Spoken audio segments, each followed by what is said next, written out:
জাহান্নামের কথা মনে পড়লেই কিন্তু একটা হাদিস মনে পড়ে যায়। নবী সাল্লাল্লাহু আলাইহি ওয়াসাল্লাম মেরাজের রাতে গিয়েছিলেন। মেরাজের রাতে আল্লাহ পাক তাকে জান্নাত জাহান্নাম দুটোই দেখিয়েছেন। দেখেন নাই?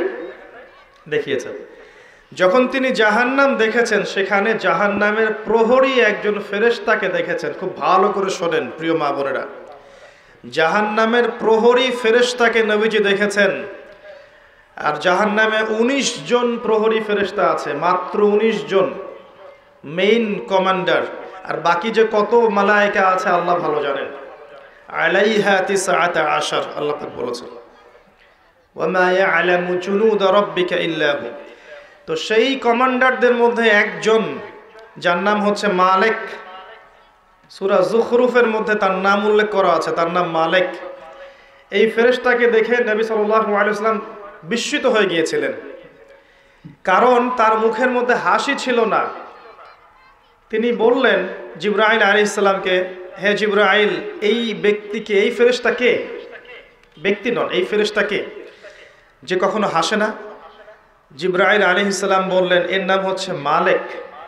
আল্লাহ পাক তাকে জাহান্নামের প্রহরী হিসেবে সৃষ্টি করেছেন। জাহান্নাম সৃষ্টি হওয়া থেকে নিয়ে আজ পর্যন্ত সে কখনো হাসেনি। নাউযুবিল্লাহ। চিন্তা করতে পারছেন? কোনোদিনও হাসে নাই, কারণ জাহান্নামের আযাব দেখতে দেখতে দেখতে দেখতে তার মুখের হাসি উঠে গেছে।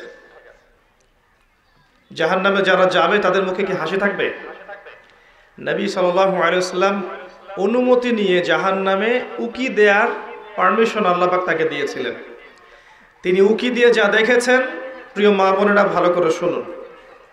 নবী করিম সাল্লাল্লাহু আলাইহি ওয়াসাল্লাম বলেছেন যে আমি জাহান্নাম দেখেছি এবং দেখেছি সেখানকার বেশিরভাগ অধিবাসী হচ্ছে নারী জাতি। ইন্না লিল্লাহি ওয়া ইন্না ইলাইহি রাজিউন। মনে করবেন না যে আল্লাহ পাক মেয়েদের প্রতি জুলুম করতে পারেন। নিঃসন্দেহে আল্লাহ পাক কারো প্রতি জুলুম করবেন না। ইন্নাল্লাহা লা ইয়াজলিমু মিসকালা যাররা। আল্লাহ পাক যাররা পরিমাণও জুলুম কারো প্রতি করেন না।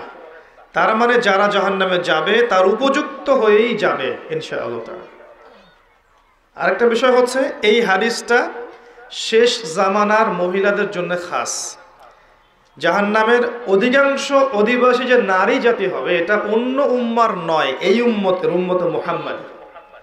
তার মানে আপনাকে বুঝতে হবে, উম্মতে মুহাম্মাদীর মেয়েদের সাথে এমন কিছু হবে সমাজে, রাষ্ট্রে, বিশ্বে, যে তারা আর জান্নাতের পথে চলতে পারবে না, তারা জাহান্নামের পথে যেতে বাধ্য হবে।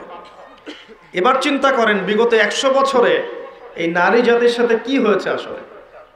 100 বছর আগের মহিলাদের দিকে তাকাবেন, দেখবেন মাশাআল্লাহ পর্দার পূর্ণ তারা পালন করতেন। তারা বিনা প্রয়োজনে বাইরে বের হতেন না, বের হলেও মাহরাম ছাড়া বের হতেন। তারা স্মার্টফোন এত বেশি চালাতেন না, ইউটিউবে সময় দিতেন না, সিরিয়াল দেখতেন না, এত বেশি গীবত করতেন না, এত বেশি তহমত করতেন না, এত বেশি পতিতালয় ছিল না, এত বেহায়াপনা ছিল না। এই নারী পুরুষের পোশাক পরে রাস্তায় হাঁটতো না। আর নারীরা সম অধিকারের নামে সমস্ত জায়গায় পুরুষের পাশে ফ্রি মিক্সিংয়ে বসে যেত না। 100 বছর আগে এই সংস্কৃতি ছিল না। এই 100-200 বছর থেকে দেখবেন নারী পুরুষ আর পুরুষ নারীর কোনো পার্থক্য নাই। মেয়ে ছেলের পোশাক পরছে, ছেলে মেয়ের পোশাক পরছে। মেয়েরা শহরে জিন্সের প্যান্ট আর গেঞ্জি পরে ঘুরছে। পার্লারগুলোতে মেয়েদের দৌরত্ব দেখবেন, রাস্তাঘাটে মেয়ের দৌরত্ব, বাজারে মেয়েদের দৌরত্ব, যেখানে তাকাবেন সেখানে নারী। পর্দার কোনো বালাই নাই। স্কুল, কলেজ, বিশ্ববিদ্যালয় দেখবেন নারী পুরুষের কোনো পার্থক্য নাই। ফ্রি মিক্সিং, ছেলে মেয়ে খোলামেলা মেলামেশা করছে এবং ব্যাপক জেনা ছড়াচ্ছে, ব্যাপক ধর্ষণ হচ্ছে, সংসার ভেঙে যাচ্ছে, পরকীয়া হচ্ছে, দুনিয়ার সিরিয়াল নিয়ে তারা ব্যস্ত হয়ে আছে। এবং এর পাশাপাশি কতটুকু আল্লাহকে সময় দিচ্ছে আপনারাই ভালো জানেন। এর পাশাপাশি উল্টা দিকে নাই কোরআনের আলো, নাই মাদ্রাসায় পড়াশোনা, না আছে তাদের তালিম, না আছে তাদের পিছনে মেহনত, না আছে এই মেয়েদেরকে আপনার দিনের পথে নিয়ে আসার কোনো প্রচেষ্টা, না আছে 5 ওয়াক্ত সালাত, না পরিবারের পর্দা, না ইসলামী অনুশাসন, না সংস্কৃতি। এগুলো উঠে গেছে। এর ফলশ্রুতিতে বিগত 100 বছর আপনি দেখবেন নারীরা জাহান্নামে যাওয়ার উপযুক্ত হয়েছে বলেই আল্লাহর রাসূল সাল্লাল্লাহু আলাইহি ওয়াসাল্লাম দেখে এসেছেন যে কিয়ামতের মাঠে এবং জাহান্নামের এই গহ্বরের মধ্যে নারীদের সংখ্যা হবে বেশি।